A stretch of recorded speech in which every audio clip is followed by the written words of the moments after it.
नाशिक शहरात गेल्या काही दिवसांपासून गुन्हेगारीनं उच्छाद मांडला असल्याचं पाहायला मिळत आहे। शहरातील सिडको परिसरात आदर्श सोसायटी इथं 2 दिवसांपूर्वी 3 ते 4 जणांच्या टोळक्यानं हातात लोखंडी रॉड घेऊन चारचाकी वाहनांची तोडफोड केल्याची घटना घडली।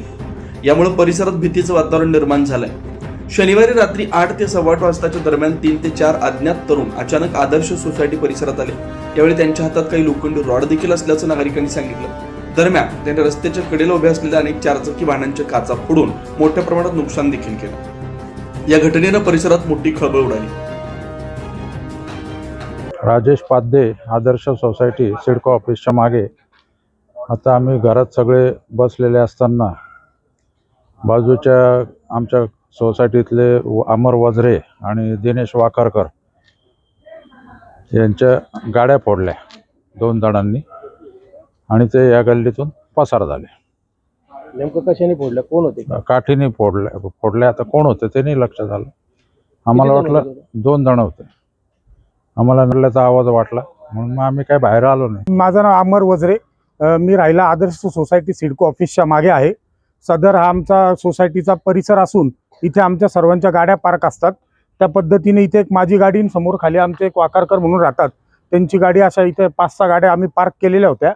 तर आत्ता 8-8:15च्या दरम्यान मध्ये 5 ते 6 जणांचं टोळकं आलं व त्यांनी गाडीची पुढची व मागची दोन्ही काचा फोडून तसंच पुढच्या गाडीच्या पण त्यांनी काचा फोडलेल्या आहे व दहशत पसरवण्याचा त्यांनी प्रयत्न केलेला आहे। आम्ही पोलिसांना कळवले, तसं ते आलेले आहेत। आता ते पंचनामा वगैरे करतात असं बोलले।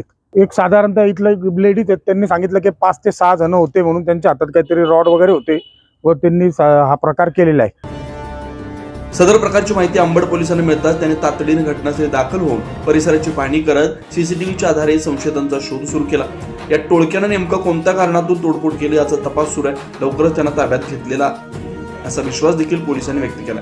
मात्र गेल्या काही दिवसांपासून नाशिक जिल्हा कायद्याचा बालेकिल्ला अशी ओळख असलेल्या नाशिक शहरातच गुन्हेगारीला आळा बसत नसेल तर नाशिक जिल्हा कायद्याचा बालेकिल्ला ही वाक्य केवळ जनतेची दिशाभूल करण्यासाठी गुन्हेगारांकडून बोलावून घेतली जातात की काय अशी शंका देखील नाशिककरांकडून व्यक्त केल्या जातात।